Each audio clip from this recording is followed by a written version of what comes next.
स्वर्गलोक।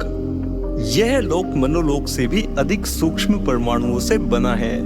कामलोक का वास पूरा होने पर लिंग शरीर वही छूट जाता है, किंतु कामनाओं के बीच मनोमय कोश में खिंच जाते हैं तथा मनोमय कोश के भी नष्ट होने पर ये कारण शरीर में खिंचकर लय हो जाते हैं तथा मनोमय कोश की प्रकृति की सामग्री प्रकृति में लय हो जाती है। जीव अपनी यात्रा के लिए इस लोक में प्रवेश करता है। जब इस जीवात्मा का पुनर्जन्म का अवसर आता है तो उसका कारण शरीर इन्हीं लोकों में पुनः सामग्री का संग्रह करता है।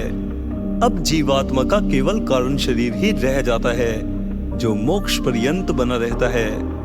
यह लोक देवगणों का लोक है। पहले जिस स्थूल स्वर्ग लोक का वर्णन किया गया है वह काम लोक का ही एक भाग है। इस लोक में देवगणों का ही वास है। इसके भी 7 विभाग है, जिनमें नीचे के 4 खंड रूप विभाग है और शेष अरूप खंड है। सबसे नीचे के खंड में जीव मनोमय कोश से संबद्ध रहता है, जिसके त्यागने पर वह उच्च खंड में जाता है।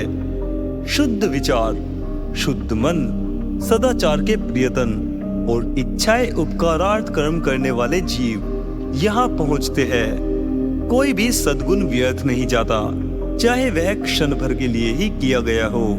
थोड़ी भलाई करने वाले भी यहाँ थोड़ी अवधि के लिए अवश्य पहुँचते हैं, किंतु ऐसा व्यक्ति यहाँ आता अवश्य है। पार्श्वी वृत्ति वालों का यहाँ प्रवेश नहीं होता।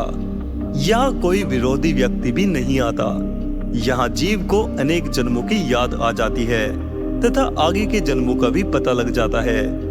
यहाँ बड़े बड़े महात्माओं से संपर्क होता है, जिनके मनस शरीर का पूर्ण विकास हो जाता है, वे ही इसमें पहुँचते हैं। यहाँ जीव को सभी प्रकार का सुख मिलता है, इसीलिए इसे स्वर्गलोक कहते हैं। यहाँ सभी कामनाएं इच्छा मात्र से पूरी हो जाती है।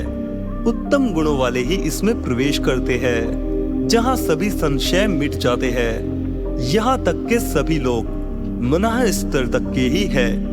इसकी सबसे नीची भूमिका में हल्की मनोवृत्ति के लोग रहते हैं। दूसरी भूमिका में इष्ट देव के दर्शन भी होते हैं। यहाँ सभी धर्मों के लोग रहते हैं। तीसरी भूमिका में उदार चित्त और उत्साही जीव मिलते हैं। चौथी भूमिका में कला एवं साहित्य के बड़े बड़े संगीतज्ञ यहाँ उत्तम गान करते रहते हैं। यहाँ उत्तम कोटि के चित्रकार और मूर्तिकार भी मिलते हैं। ये यहाँ अपना विकास भी करते हैं। प्रकृति की शक्तियों का अन्वेषण करने वाले वैज्ञानिक भी यहाँ मिलते हैं। यहाँ विनित एवं तत्व जिज्ञासु भी आते हैं, जिन्हें यहाँ गुरु का सानिध्य प्राप्त होता है। इसमें जीव लंबे समय तक रहते हैं। इस चौथी भूमिका तक जीवात्मा मनोमय कोश का त्याग कर कारण शरीर में प्रवेश करता है, जो इसकी 5वीं भूमिका है।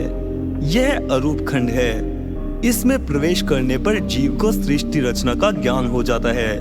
अपने कर्मों तथा उसके फलों का भी ज्ञान हो जाता है। यह ब्रह्मा जी की मानस सृष्टि के आदि रूप भी दिखाई देते हैं। इसकी 6वीं भूमिका में तेजस्वी महापुरुष रहते हैं तथा इससे भी ऊंची 7वीं भूमिका में दीक्षित लोगों का निवास है। यह बुद्धि का स्थान है। स्थूल लोक की सारी बौद्धिक चेष्टाएं यही से होती है। यहाँ पहुंचकर अहंकार का भी नाश हो जाता है और जीव ईश्वर की पूर्णता से भर जाता है।